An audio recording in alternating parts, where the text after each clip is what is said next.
What's up guys, we're here and welcome back to another episode of outfitting the HILUX truck bed.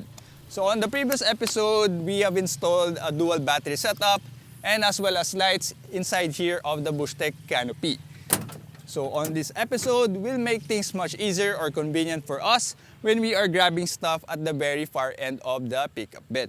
So instead of climbing here at the tailgate, then going inside the truck bed to get that stuff or to get that box, we'll make it much more easier by pulling something out and grabbing the stuff at the very far end or very back of the pickup bed. So let's go to Overland Kings to get that done. Alright, so we're already here at Overland Kings, and since I don't want any hose on my truck bed, I asked them to fabricate a custom bracket for the Mammoth Bedslide. So they measured it up, fabricated it, and finally installed it on the bed. And here's the final product.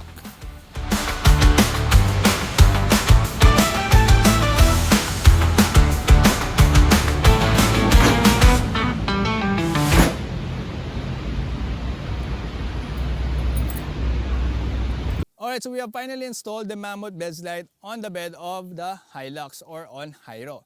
So basically, a Mammoth Bedslide is a sliding cargo tray which allows you to easily load and unload stuff from your pickup bed or cargo bed. So you don't need to climb on your tailgate and then put your boxes or stuff way inside your pickup bed or cargo bed. And then same goes with the unloading it or when unloading it. So for example, if I'm gonna get my Mammoth swivel chair from my boxes, I just pull this bed slide out, open this box, grab my Mammoth swivel chair, and that's pretty much it. No hassle. I don't need to climb on my tailgate just to reach this stuff right here. And then same goes when I'm gonna put it back. Just put it on the box and then slide the bed slide back to its default position and close the tailgate. It's that easy.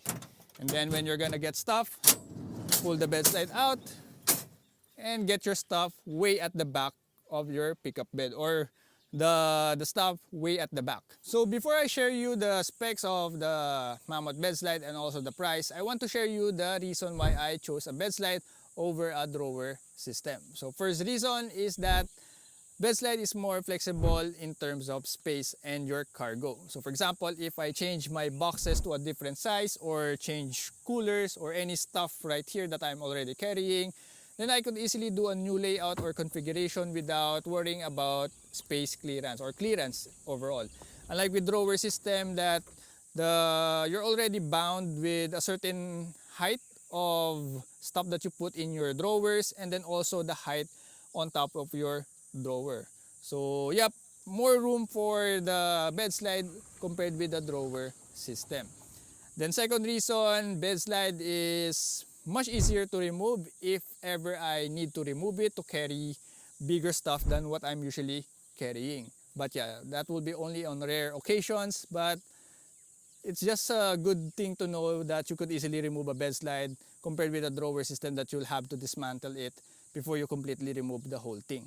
So that's the second reason, and then the last reason is that I'm already using container boxes. I have 1, 2, 3, 4, 5, and 6 container boxes already. So if you're more into container boxes or you're already using container boxes, it's much more recommended to go with a bed slide so you don't discard all of these boxes. So yep, that's the third reason, because I'm already using container boxes.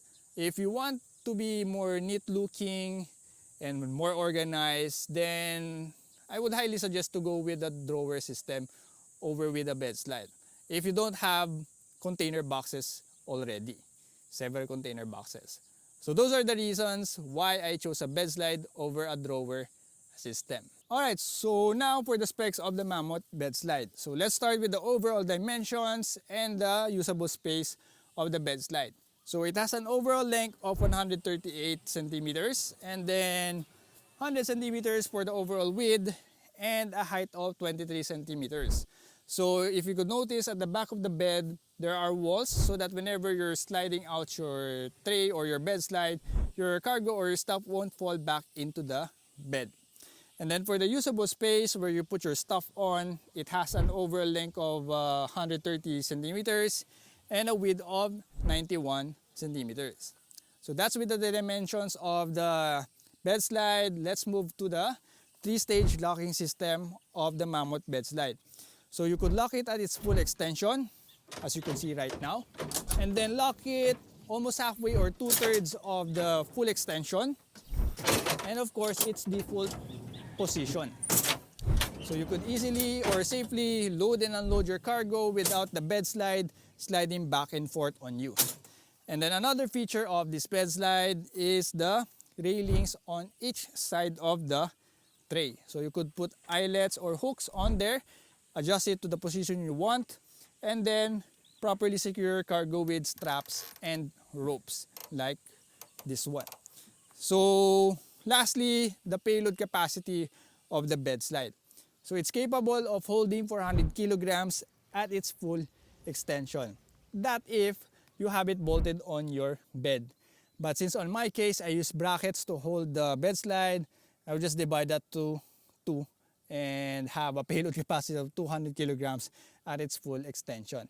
But yeah, normally it's bolted on the bed, but since I have a different mindset for this build, I use brackets so that I could easily pull it out or dismantle it or remove it and leave no holes on the bed.